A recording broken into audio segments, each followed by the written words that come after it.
Your general feeling and feedback on how duty revision, new ways of working and the reduction in bodies is actually having the effect on the customer journey? I don't think you can remove 503 FTE, so the equivalent of 503 full-time people out of the business and it not have some impact. But we tried very hard to do it, working very closely with the CWU, to do it in a way that we felt would have the minimal impact on customer service. And generally, I think we've achieved that. There are pockets, individual branches, where it's not gone quite as smoothly as we would have hoped. And in some of those branches, being very, very open with you, we've gone back with the CWU and we've looked at the duties and said, actually, you know, we've taken a bit much out of this branch. We ought to put a little bit back in. And we have done. And if we get branches like that, where clearly we've not left the staff enough, we've not left the branch enough resource to deal with the customer flow, then we'll do what we can to address it.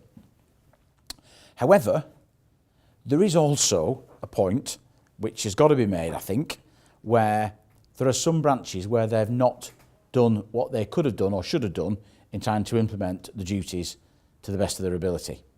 So I'll give you some examples, and this goes back to the thing I said at the very beginning. Sometimes you might not like the answer. And I don't know, again, I'm not suggesting it applies to Rotherham or any of the branches around here, because I genuinely don't know. But for example, we've not got the right mix of full-time and part-time staff in some branches. We need to have possibly fewer full-timers and more part-timers. But these are generalisms, generally. Where we have got part-time staff in some branches, they work, for example, all day Monday and all day Tuesday.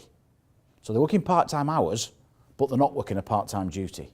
Because to me, a part-time duty in a branch might be, you come in at 10 till 2:30, 5 days a week. So we've allowed over time, because some of these duties are very historic, we've allowed over time those individuals that do that to have a duty that's worked around them rather than around our customers. And I'm sorry, that's wrong.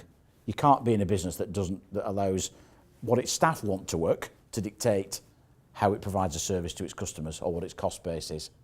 If in Rotherham you really, really believe, and I said this to the branch manager, I was at Narinda's BM's meeting, not last week, I think the week before, and I was chatting to your manager, and she didn't raise it as a big issue, but she knows I'd said, if you really believe we've got this wrong, then you should shout to Narinda, and let's look at it again. But the ones we've looked at, there's only one or two where we thought, yeah, you're right, branch manager, we've cut this too fine, and we should do something about it, and we have, and we will. The customer perception of the post office, the thing that comedians play up, is the queues. It's one of those things that's stuck in an urban myth. And then actually, in fairness, we've probably all experienced situations when we've visited a post office that isn't ours, and you put a practised eye over it, and you wonder why the queue might be a bit longer than you would anticipate, and that's being professionally critical. But all the stats that we currently track around the customer and customer satisfaction reveal broadly two things. We're not yet easy enough to do business with, but actually the perception around customer queuing and waiting times hasn't got significantly worse. It's broadly about the same. And actually, you know what? You queue longer in Waitrose on average. That's a reality. You queue longer in supermarkets on average at peak times than you would in the post office. So we know that we're not, I'm sure, professionally critical here. We're not good enough, and we'd like it to be perfect. And we know there are points in the day where the customer probably is queuing for a bit longer than we would ideally like. But actually, we go out and experience other retailers, and exactly the same thing happens to us. It's not a post office specific problem, I don't believe.